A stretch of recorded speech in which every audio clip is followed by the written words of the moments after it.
I'm a researcher at the Syrian Center for Policy Research, and it's independent non-for-profit research center. We are glad to have, I would say, organic relations and goals with the initiative in many terms. We work since 2011 on Syria and the conflict in Syria, but now we are working on different countries in this region, including Sudan, Yemen, Egypt, and Lebanon.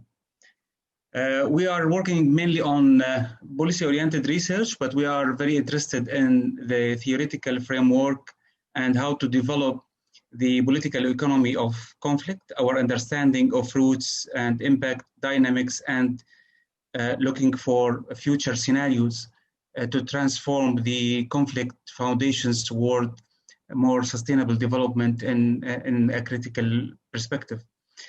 The center worked in depth in several aspects that I think it's relevant as, if I can say, as social determinants of insecurity, including the demographic transitions and related policies, the social relations and social capital, the solidarity, the economic development, including the political economy of conflict or conflict economies, in addition to the deterioration of institutions and the transformation from, we said, institutional bottleneck or suffocation before the conflict to institutional tyranny.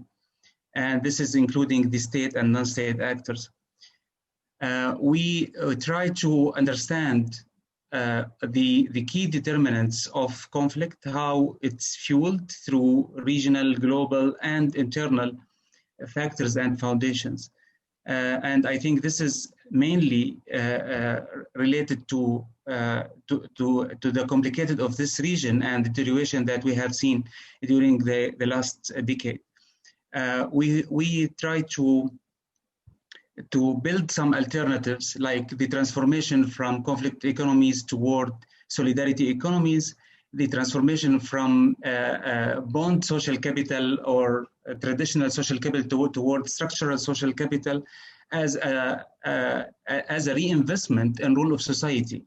And as my colleagues said before, that we are working on the participatory approach, looking for reinvestment in the role of society to be the creator of the future institutions rather than the top-down approach that we have now.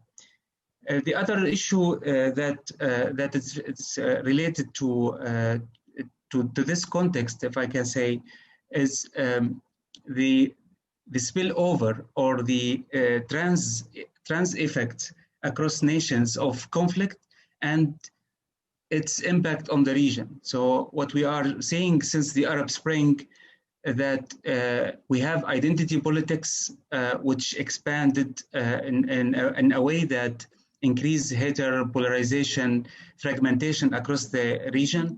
We have huge conflict economies, and we have a new kind of institutions that use the violence and use the normalizing using of violence across different countries in the region. And it is alarming for more degradation in the future. And I hope that this initiative can address these issues in a critical way that can engage with the society community to have a better future or better policies for the future.